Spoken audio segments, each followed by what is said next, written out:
오늘 당신의 마음을 지옥으로 만들고 있는 한 사람이 있습니까? 눈을 감아도 선명하게 떠오르는 얼굴이 가슴을 두드립니다. 귓가에 맴도는 목소리가 하루를 가로지르며 밤까지 스며듭니다. 상처 준 그 사람 때문에 삶의 속도가 흐트러질 때가 있습니다. 분노는 잠을 밀어내고 원망은 새벽까지 등을 떠밀곤 합니다. 그럴수록 우리는 마음의 문을 굳게 닫고 세상을 미워하게 됩니다. 그래서 문득 이렇게 중얼거리게 됩니다. 복수하고 싶다. 이 생각 자체가 잘못은 아닙니다. 짓밟힌 존엄을 세우고 무너진 정의를 일으키려는 본능이니까요. 믿었던 이의 배신과 직장에서의 부당함은 누구에게나 일어납니다. 아무 이유 없는 멸시와 조롱도 삶을 관통할 때가 있습니다. 그때 복수를 떠올리는 마음은 인간적이고 자연스러운 반응입니다. 하지만 그 마음이 머무는 시간이 길어질수록 문제가 커집니다. 미움은 주인처럼 군림하며 우리의 시선과 시간을 빼앗습니다. 우리는 그 사람에게 보이지 않는 사슬로 묶인 채 과거에 갇힙니다. 정작 그는 이미 자유롭게 살아가고 있을지도 모릅니다. 오직 나만이 그가 만든 족쇄에 스스로 묶여 고통받는 셈입니다. 이것이야말로 가장 억울하고 어리석은 일 아닐까요? 불가에서는 고통을 두 개의 화살로 비유합니다. 첫 번째 화살은 타인이 쏜 상처입니다. 피할 수 없었던 사건 자체를 뜻합니다. 그러나 두 번째 화살은 우리가 스스로 쏘는 분노의 화살입니다. 왜 하필 나에게라는 울분과 절대 용서하지 않겠다는 독한 맹세가 그것입니다. 매일같이 되뇌는 생각이 다시 화살이 되어 가슴을 꿰뚫습니다. 결국 우리를 무너뜨리는 것은 첫 화살이 아니라 반복되는 두 번째 화살입니다. 오늘 우리는 이 두 번째 화살을 멈추는 길을 함께 찾겠습니다. 상대를 파괴하는 복수가 아니라 나를 구원하는 복수의 길입니다. 한 늙은 대장장이의 이야기 속으로 들어가 그 지혜를 건져 올리겠습니다. 옛날 젊은 대장장이 진우가 있었습니다. 그는 묵묵히 기술을 익히며 이름을 알릴 날을 기다렸습니다. 함께 자란 친구 상철은 늘 곁에서 웃었지만 마음 깊은 곳에 질투를 숨기고 있었습니다. 나라에서 최고의 대장장이를 뽑는 경연이 열렸습니다. 진우는 혼과 정성을 다해 달빛처럼 고요한 빛을 띠는 검을 만들었습니다. 사람들은 그의 우승을 의심하지 않았습니다. 그러나 전날 밤 상철은 몰래 대장간에 들어가 검을 불에 달구어 비틀어 놓았습니다. 다음 날 진우는 뒤틀린 칼날을 보고 무너졌습니다. 우승은 상철에게 돌아갔고 그는 칭송을 받았습니다. 그날 밤 진우는 이를 악물고 맹세했습니다. 반드시 내 거짓된 명예와 목숨을 내 손으로 거두겠다. 진우는 복수를 위해 산으로 향했습니다. 전설로만 들었던 노장 대장장이 노경을 찾아갔습니다. 그는 전 재산을 내려놓으며 간절히 말했습니다. 스승님, 원수를 베어낼 칼을 만들고 싶습니다. 노경은 그의 눈을 오래 들여다보았습니다. 복수라면 분노에서 시작해 이성으로 완성해야 한다. 수업료는 돈이 아니다. 내 일년이다. 내가 시키는 대로 묵묵히 할 수 있느냐? 예, 무엇이든 따르겠습니다. 첫 100일은 불을 다스리는 시간으로 흘렀습니다. 노경은 망치를 쥐지 못하게 했습니다. 진우의 임무는 오직 화로의 숨을 읽는 일이었습니다. 처음에 그는 원수를 떠올리며 풀무지를 거세게 했습니다. 그러나 그렇게 만든 불길은 금세 꺼지거나 쇠를 망가뜨렸습니다. 그는 알게 되었습니다. 꾸준한 호흡과 일정한 바람이 진짜 열기를 만든다는 사실을요. 분노를 불살라버리는 대신 불을 길들이는 법을 익혔습니다. 100일이 지나자 눈을 감고도 온도의 변화를 짚어낼 수 있었습니다. 불길의 높낮이가 그의 호흡과 하나로 이어졌습니다. 다음 100일은 물을 다스리는 시간이었습니다. 뜨거운 쇠를 물에 담그는 담금질만 반복했습니다. 조급하면 쇠는 쨍 소리와 함께 산산이 부서졌습니다. 늦으면 쇠는 무르기만 하고 칼날이 서지 않았습니다. 진우는 조급함을 내려놓고 색과 소리를 기다렸습니다. 수면의 이는 미세한 떨림과 증기의 얇은 막을 읽어냈습니다. 물과 불이 만나는 찰나에 그의 마음은 오히려 고요해졌습니다. 200일이 흐르자 강하고 유연한 강철이 태어났습니다. 그의 내면에도 단단한 평정이 깃들었습니다. 세 번째 100일이 되자 노경은 망치를 쥐어주었습니다. 이제 불과 물의 힘을 망치에 실어라.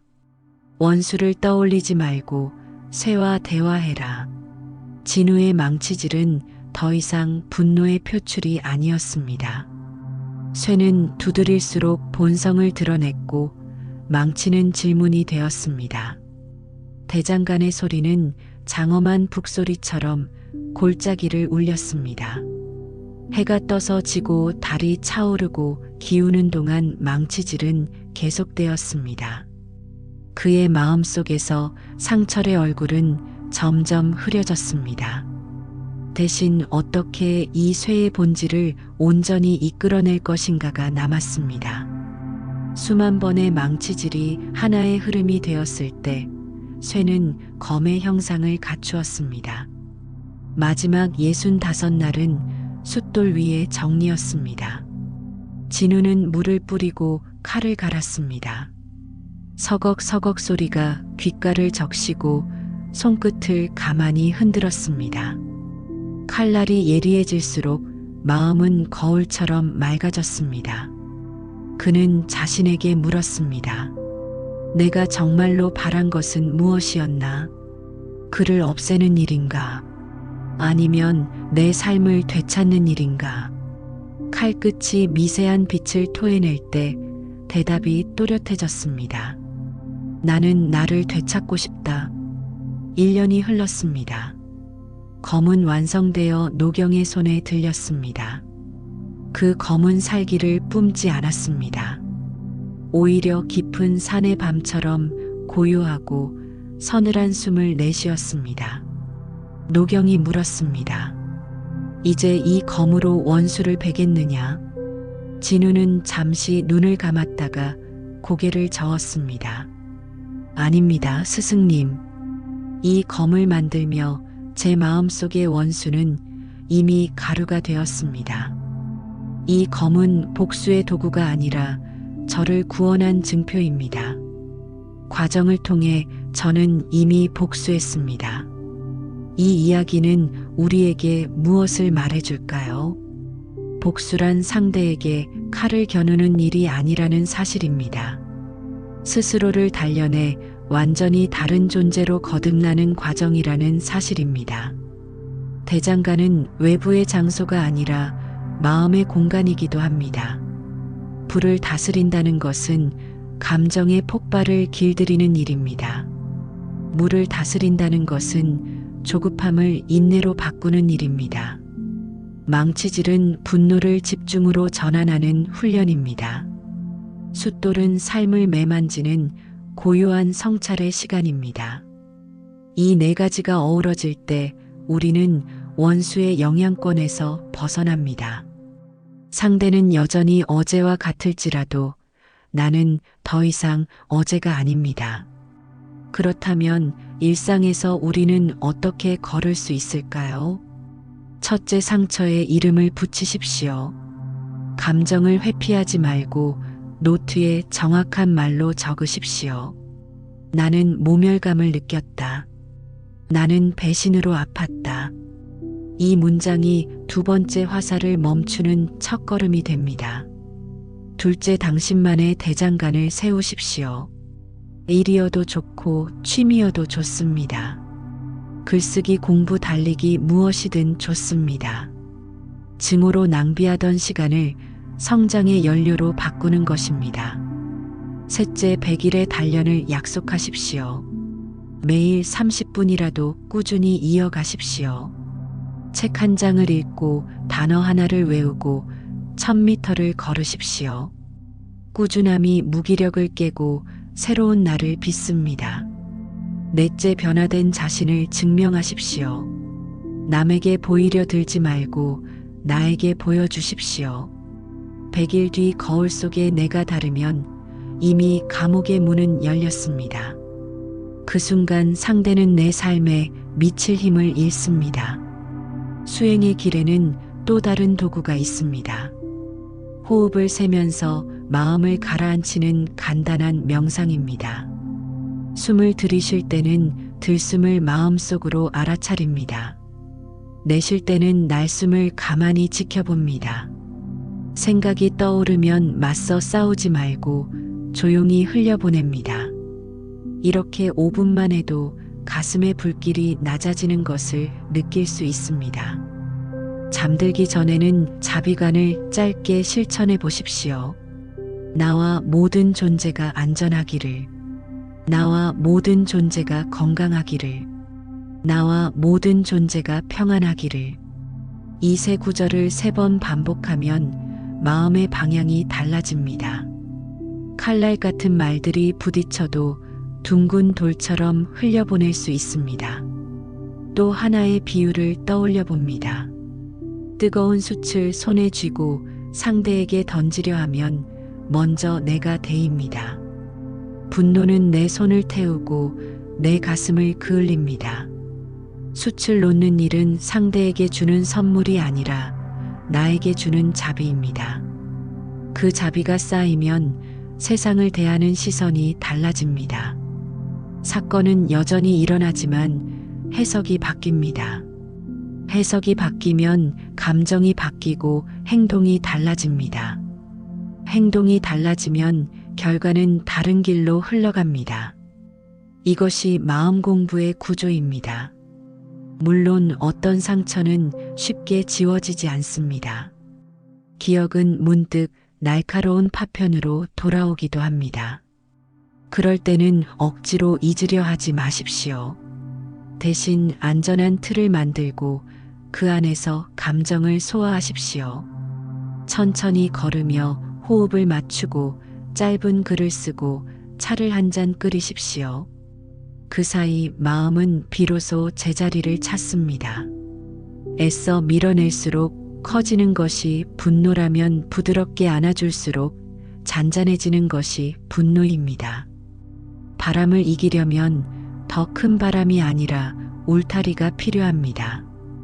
그 울타리가 바로 일상의 리듬입니다. 관계의 현장으로 돌아가 봅니다. 어느 직장인은 모함을 당하고 한동안 잠을 이루지 못했습니다. 그는 마음속으로 늘 변명과 공격을 연습했습니다.